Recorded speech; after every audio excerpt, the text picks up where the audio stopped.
Okay, one thing that actually, before we get started talking about the text in any detail, I want to talk a little bit about your papers. Now, some of you may not be fully satisfied with the grade you got on the paper. If that is the case, if you are one of those folk, then you don't have to, that doesn't have to be the grade you finish up with, right?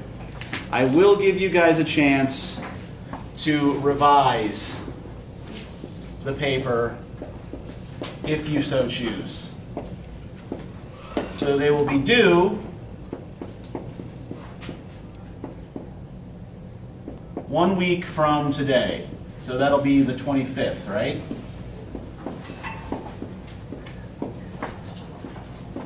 And what you're going to want to do is read the feedback that I left for you in Georgia View.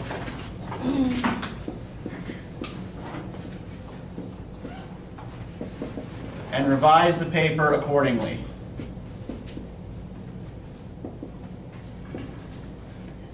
Now, revision is not the same thing as editing. Right? Editing means going through and fixing grammatical and spelling errors, right? When we talk about revision, what I mean is rethinking your thesis, reorganizing paragraphs so that they make more logical sense. Revision will often involve doing some rewriting, right? Right, revision substantially changes the paper, substantially improves the paper. This is optional, right? You don't have to do this if you don't want to, if you're satisfied with the grade. But if you want to try to get a better grade on the paper, this is something that's available to you, right? So due next week at midnight. It'll just go in the same folder as the original paper. You can improve your grade by up to 1 full letter grade.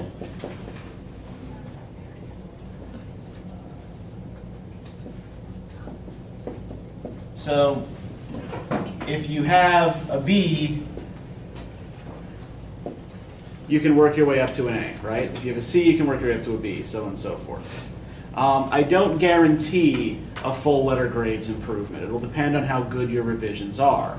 But I do guarantee that even if you somehow manage to make the paper worse, which I'm not going to say hasn't ever happened, your grade won't go down as a result of this, right? The absolute worst case scenario is that there's no change. But usually what I see when students do the revision work here is a half a letter grade bump, which can still be substantial. So it's still worth doing. Right, any questions about that?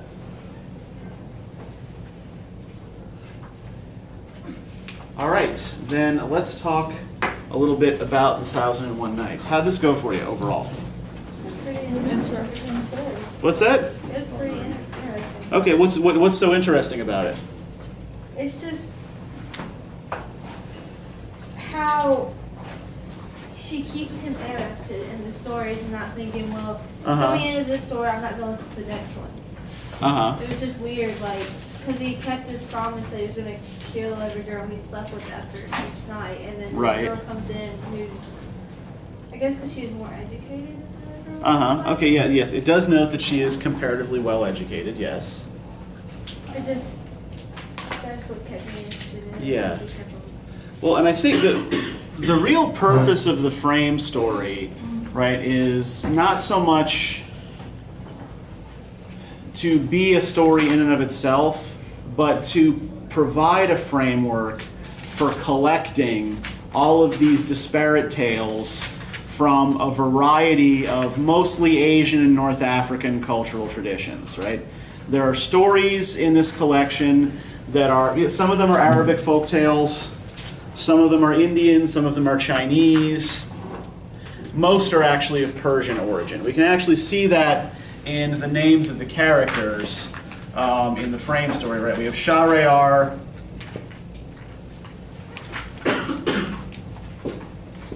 right? The big king, the more important king. His brother Shahzaman, the lesser king.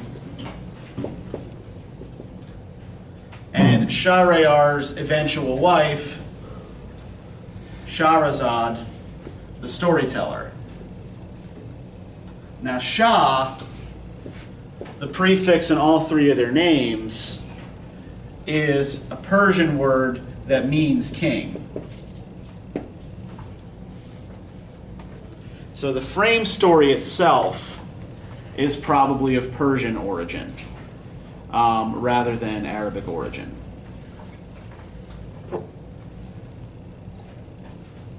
But what the frame story does is provide a kind of thematic background for the telling of certain kinds of stories, right?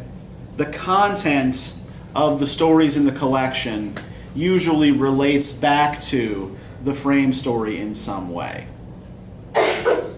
Right, we'll tease this out a little bit more when we start getting into individual stories, but are there other observations or questions you guys have about this?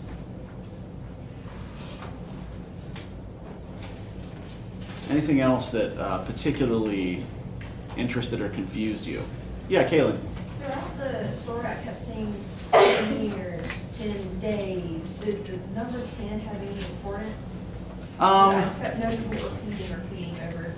Yeah, 10 doesn't really have an explicit importance. Like the specific number itself doesn't really matter that much, but it's sort of like that number 1001 that's used to, it's used as the name of the text, right? It's not meant to imply that there are literally 1001 stories. What that's meant to apply is abundance, right? So the 10-year period is meant to imply just a great length of time, right? 10 years passed, right? Okay, lots of time passed, like sufficient time for, say, the wayward wife and the wayward brothers to be punished and be turned back into human beings. So yeah, there's no special significance to the number 10, at least not that I'm aware of. Any other questions or comments?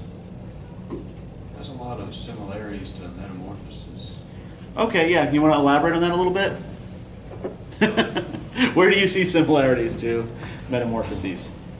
Well, most of the people who transform, well, that's what Metamorphosis is about, is people transforming. Sure. A lot of the old men stories about people transforming. Yeah, all three of those old men stories are about physical transformation. In some sense, right? We have in the first old man story, we have three people physically transformed, right? We have the old man's mistress, his son, and his wife, all transformed into other shapes. In the second old man story, his brothers are turned into dogs. In the third old man story, right, he is changed for a time into a dog. And then what is it? His wife is changed into a mule, I think, or yes. Yes, his wife becomes a mule. It's a little bit shorter than the others, right? But what else do those three stories have in common? Apart from the sort of series of almost kind of comical transformations. It's all the females that get transformed. Yeah, women Are the ones that do the transformation. Yeah, women are involved in some way in all of them, right?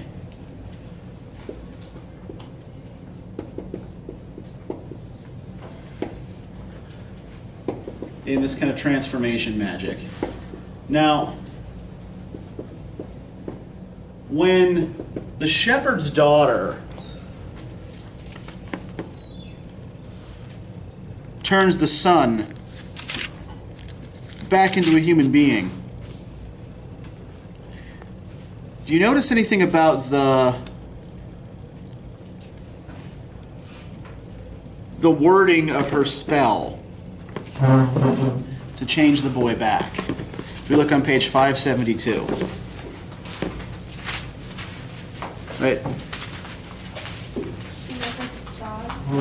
Yeah, it's like, Bull, if you have been created in this image by the all-conquering Almighty Lord, stay as you are.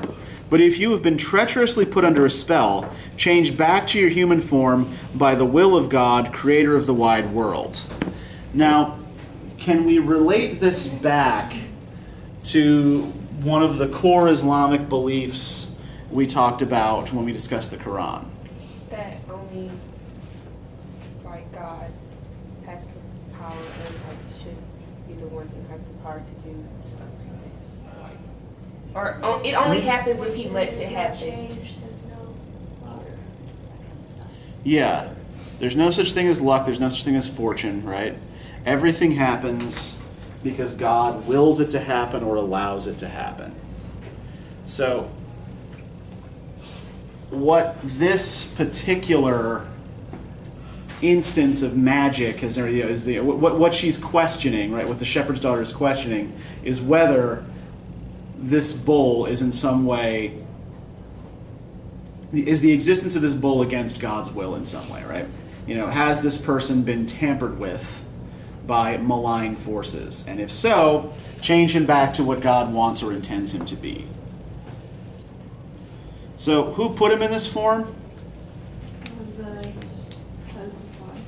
Yeah. We'll just say stepmother because this is something like a fairy tale, right? And stepmothers are always villainous in fairy tales.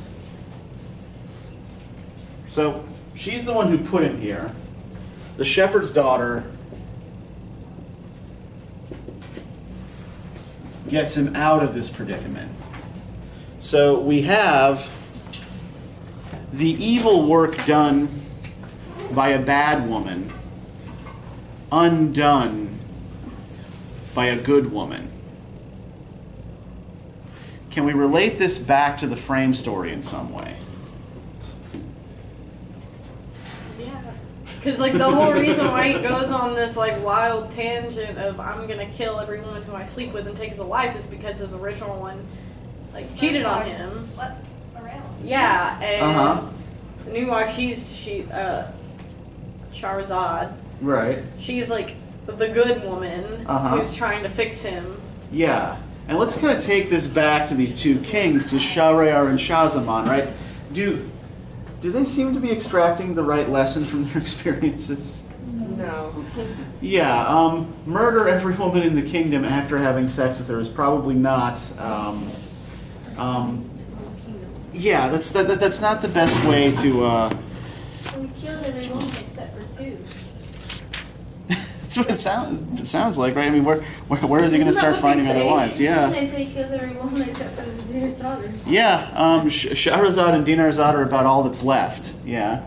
Aside from all the unmarried women previously, like all the women who already had husbands and stuff, they just lost their kids. What about like the little ones, the little like kids? Are they like taking in like 10-year-olds? Well, let's remember for one thing that this is just a work of fiction. Okay. Let's not try to go too far down literal pathways here. Right. If the story doesn't address it, let's not worry about it. But I think it will probably help if we find some analogs between the brothers' situations here, right? So if we look on page 536, can I get somebody to read from For 10 Full Days? Just read that whole paragraph, the bottom of 556.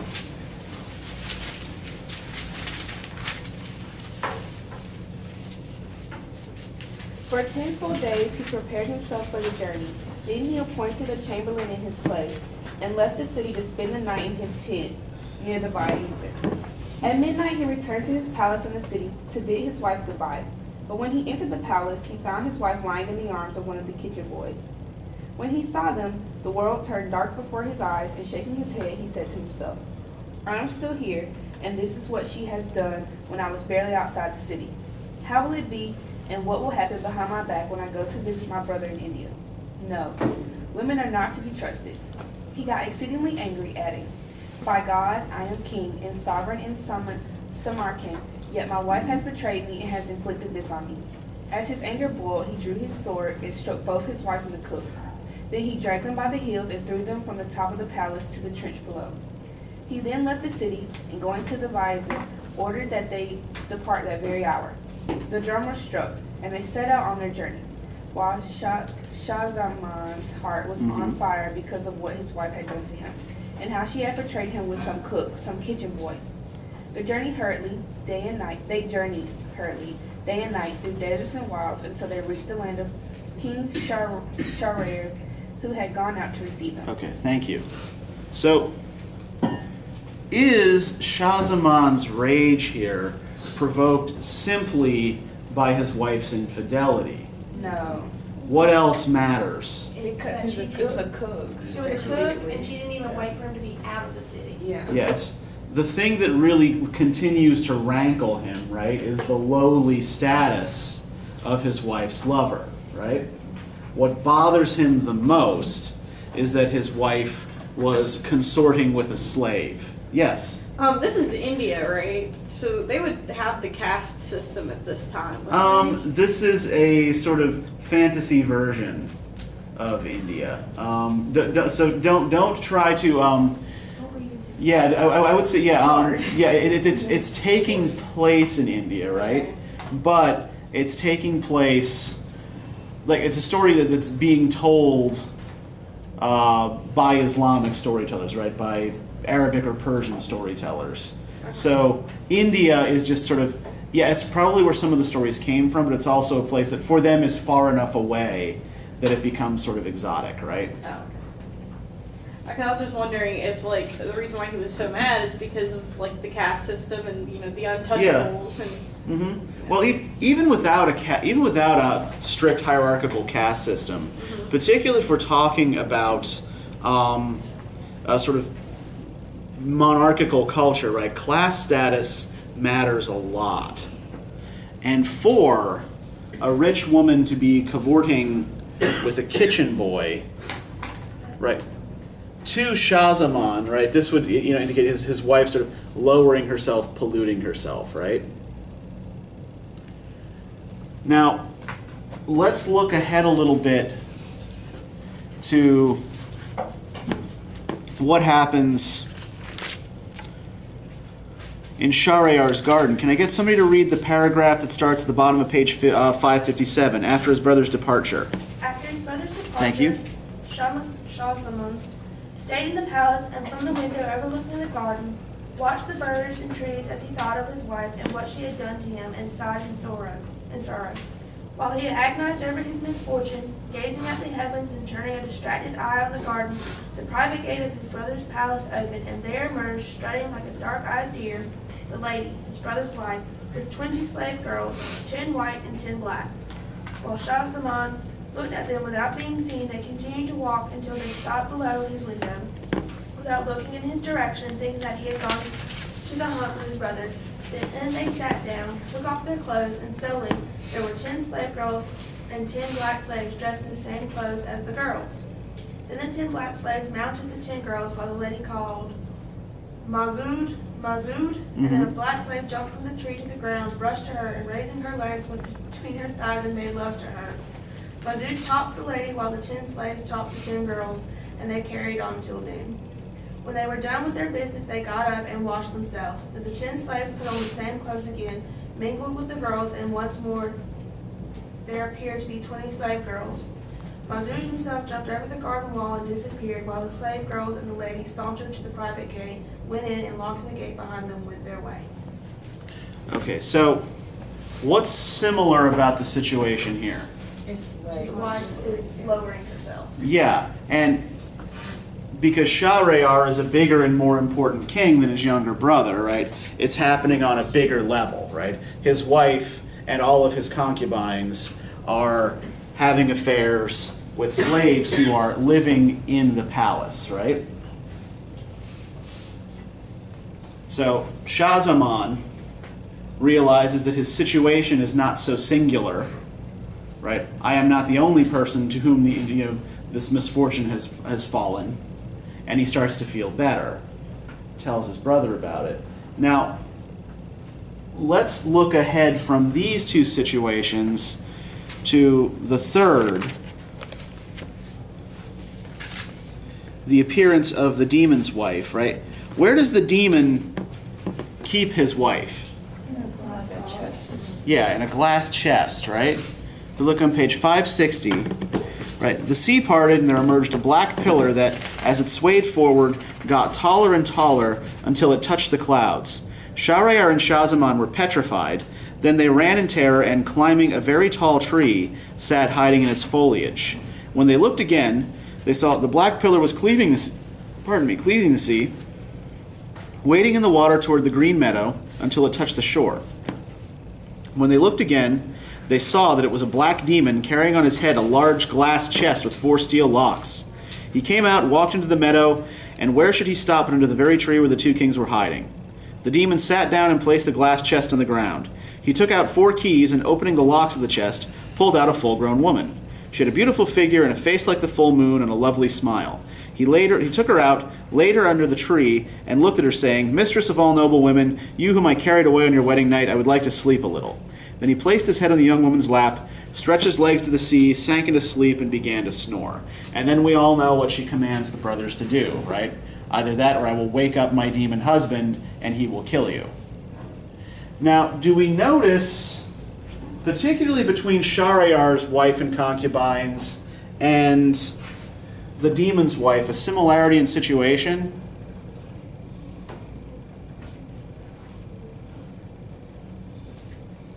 What do you note happens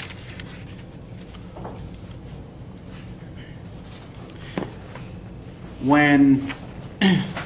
Okay, where do Shahryar's wife and all of her attendants live? In a palace, but like in a private palace that's off limits to others, right? Yeah. They live in a private spot that is locked away to outsiders. The demon's wife spends all of her time locked in a box, except when the demon comes out of the water to let her out, right? So why do you think these women spend their time in the arms of slaves or people of lower status than their husbands? They would have freedom. What's that? They never see their husbands, so they never see their husbands They're all until their lonely. husbands want to see them, and being with these other men gives them a sense of freedom, and it probably makes them feel loved a little bit, at least. Because these husbands don't seem like they're very affectionate. I think there might be, what I'm trying to get at here is why the status difference. Maybe it's like a Because power they're- thing. Yeah, it's a power thing.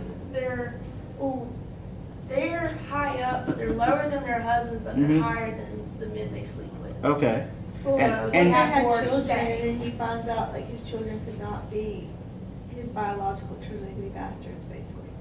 And Okay. it could So be that they will. so that would explain some of the king's rage, right?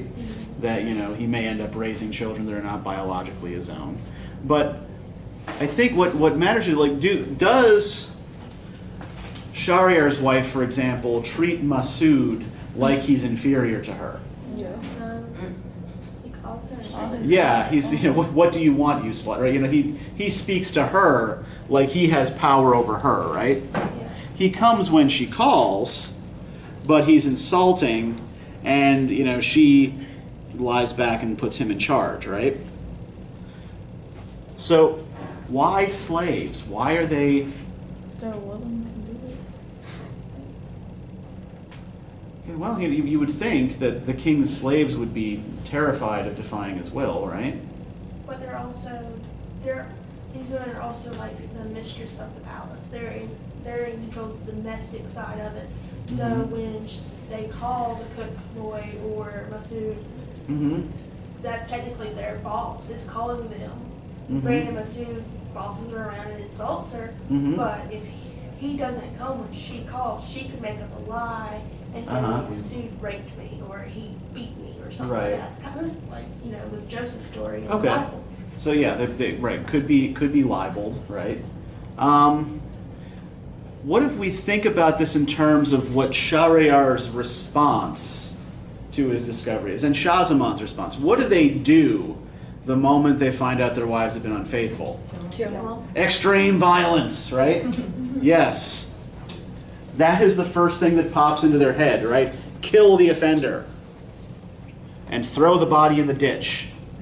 So they think that if they sleep with the king's wife, that they won't be killed? No, I think what I'm suggesting here is If that... there's someone higher up, they wouldn't be able to kill them As easily without there being like, repercussions. Well, what I'm thinking of here is more of a kind of symbolic relationship, right?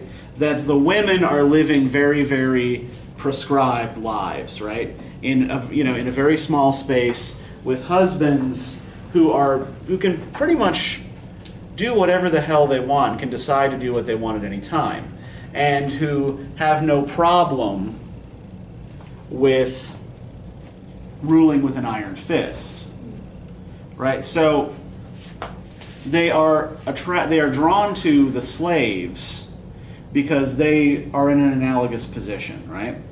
They're in a similar position, right? Their opinions, thoughts, feelings don't really matter. And so, if they can get one, like the lesson that Shahryar and Shahzaman draw from the demon's wife is that all women are cunning, right? They do this dance together. Where is that? Where is their little dance of joy?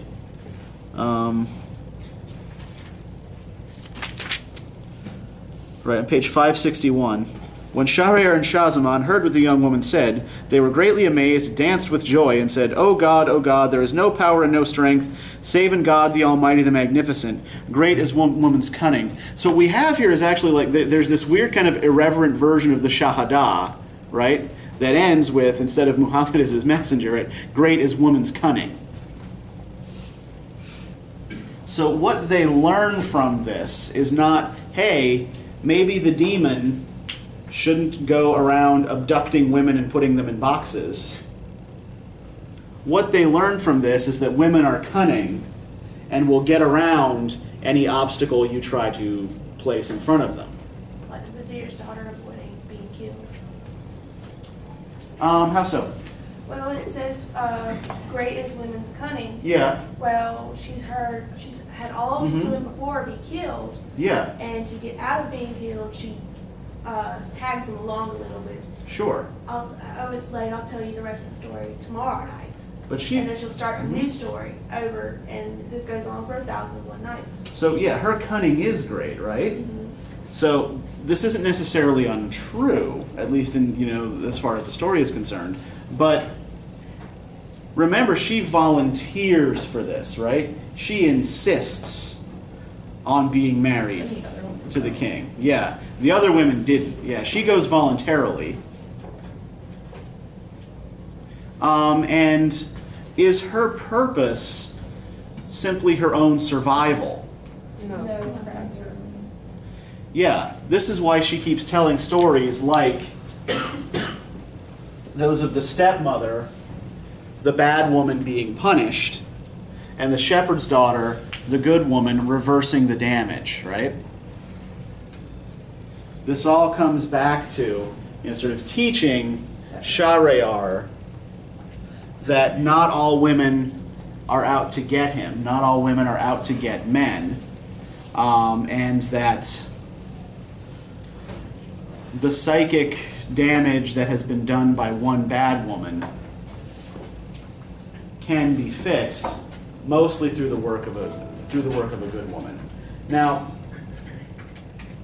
Also, you shouldn't punish everyone else for one bad deed. exactly, yeah. I mean, right? Shahryar and Shahzaman are committing a logical fallacy, right, in assuming that because a certain small subset of women have deceived them, that all women are guilty, right?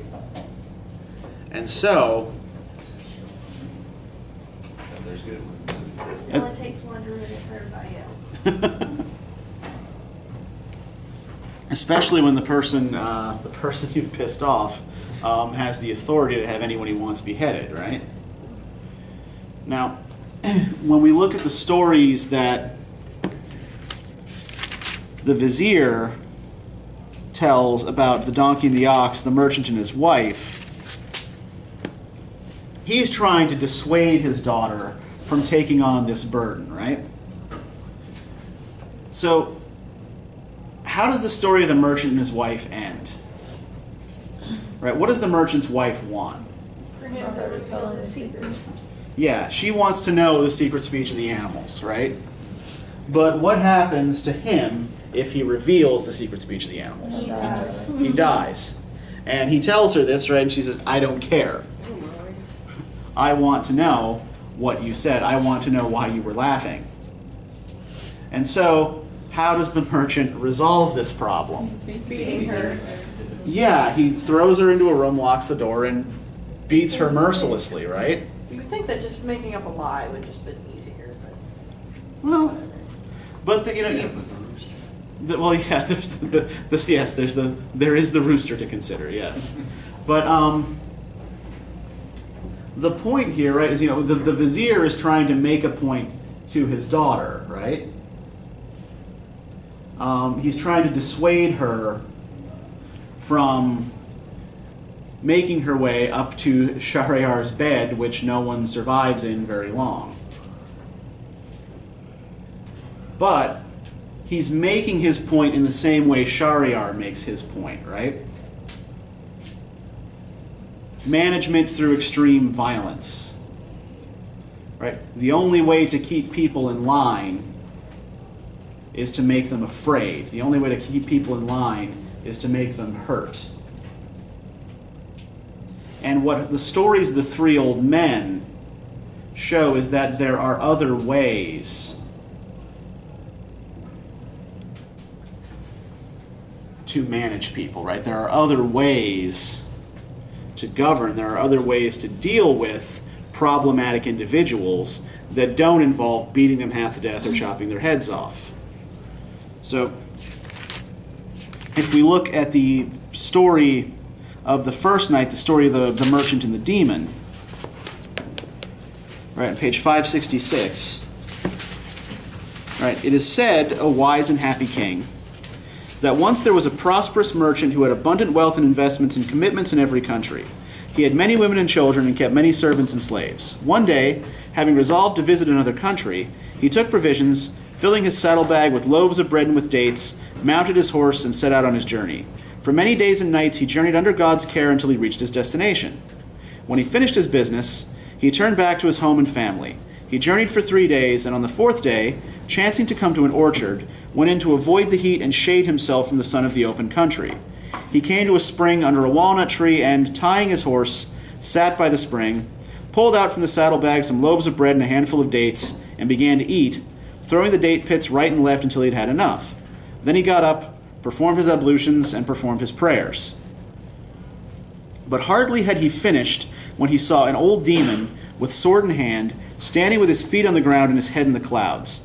The demon approached until he stood before him and screamed, saying, Get up, so that I may kill you with this sword, just as you have killed my son. When the merchant saw and heard the demon, he was terrified and awe-stricken. He asked, Master, for what crime do you wish to kill me? The demon replied, I wish to kill you, because you have killed my son. The merchant asked, Who has killed your son? The demon replied, You have killed my son. The merchant said, By God, I did not kill your son. When and how could that have been? The demon said, Didn't you sit down, take out some dates from your saddlebag, and eat, throwing the pits left and right? The merchant replied, Yes, I did.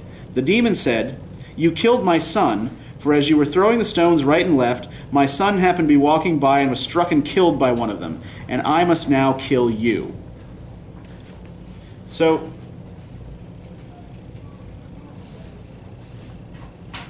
is the demon's judgment upon the merchant fair?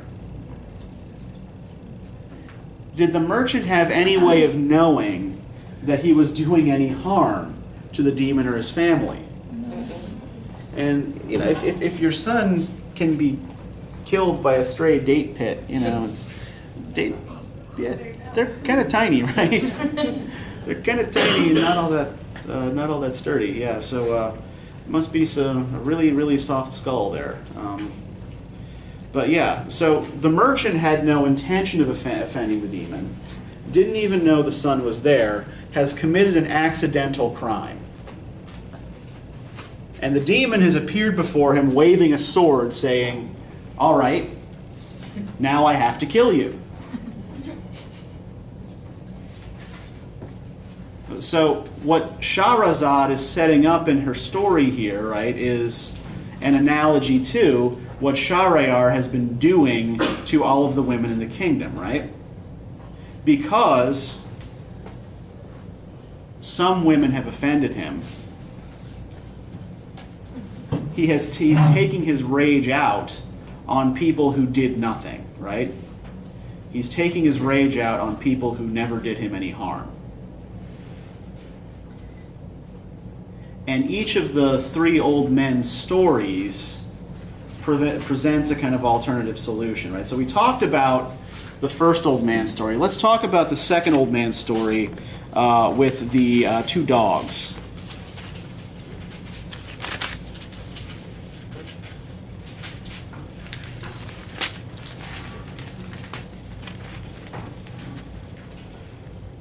Right, let's just sort of jump to the, well, first off, how is the second old man, right? This is the guy with the two brothers. How has he behaved towards his brothers? Yeah, they have gone and lost all of their money on trading missions, right? And he has generously helped them when they've returned destitute, right? He sets them back up in business. He gives them enough money to get started, right? Shows them kindness when they return. Pardon? And they spend it all. Yeah, and they spend all of the money, but he doesn't bother his head too much about it, right? You're supposed to be generous, right? You're supposed to treat others kindly. You're supposed to take care of other people, and he continues to do that, right? We see another example of this kind of behavior in 574 and 575 when he meets the girl in rags, right? For a month, my brothers, these very dogs, and I sailed the salty sea until we came to a port city. We entered the city and sold our goods, earning 10 dinars for every dinar. Then we bought other goods, and when we got to the seashore to embark, I met a girl who was dressed in tatters. She kissed my hands and said, "O my lord, be charitable and do me a favor, and I believe that I shall be able to reward you for it." I replied, "I am willing to do you a favor, regardless of any reward." She said, "O my lord, marry me, clothe me, and take me home with you on this boat as your wife, for I wish to give myself to you. I in turn will reward you for your kindness and charity, the Almighty God willing. Don't be misled by my poverty and present condition." So he marries the beggar girl and takes her on board the ship, right? This would seem a strange thing to do to us, right? A random beggar appears to you in a port and says, marry me and I will reward you for it, right? The usual response would be, okay, this person is nuts, right? But the kind old man marries the girl and is rewarded for doing so, right? Is rewarded for all of the generous behavior he has displayed throughout the story, even after his brothers try to throw him into the sea, right? The girl turns out to be a good demon in disguise. And by the way, this is one thing to note here. When we talk about demons in the 1001 Nights, we're not talking about like fallen angels in the Christian sense, right? It's not the same thing.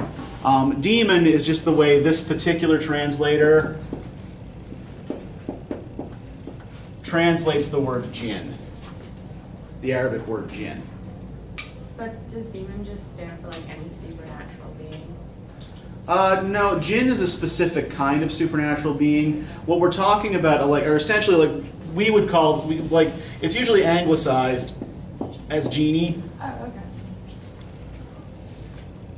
So think of like the way you would think of think of a genie, right? That is what these demons are supposed to be. There are good genies and bad genies. There are jinn who worship Allah, and there are jinn who reject His laws, right? Jinn are creatures from pre-Islamic Arabic folklore that are said to be sort of spirits born out of smokeless fire, and they're worked into the Islamic belief framework, right? They're mentioned in the Quran, right? But yeah, this is what he means here by demons. So the demon wife, what does she want to do to his brothers? Yeah, kill the bastards, right? Kill the bastards, kill the bastards, kill the bastards. Try to kill them. Yeah, eye for an eye, right? And what does he insist she do instead? Spare their lives. Yeah. It's like, no, like I'm not going to behave the way they did, right? The fact that they treated me with violence doesn't mean I'm going to return that back upon them. So it is acceptable to him, right, that they be punished in some way, right, but not that they be killed. So he shows generosity and mercy in all of his actions. Okay, brothers can be changed into dogs. That's fine. That makes sense. But don't kill them. So what we have at the end of this story is an example of justice tempered with mercy.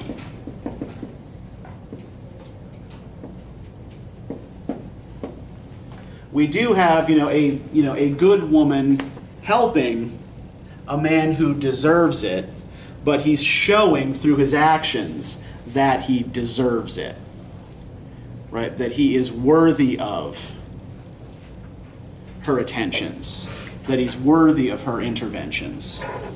And we can see in the little blurbs in italics between the various nights, right, that this is actually having some impact on Shahryar. Right? If we look on 570, just before the fourth night,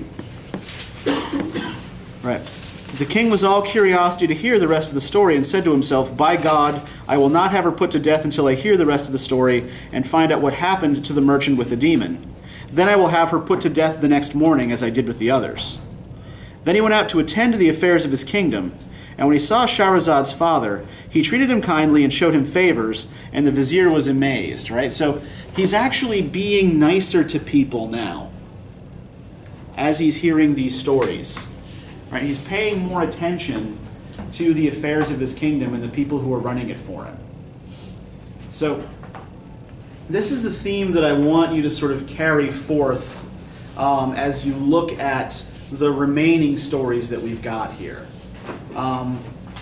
This sort of idea of not just learning to, hey, maybe not slaughter women all the time, but also the idea of sort of good management and how these stories demonstrate the way a king is supposed to relate to his people. So I have some reading questions for you. The frame story is going to recede a little bit further into the background as we read more of this.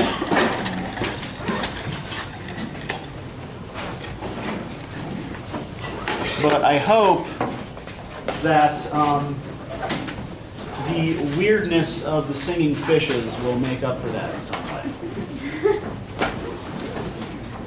You're going to like the singing fishes. So you can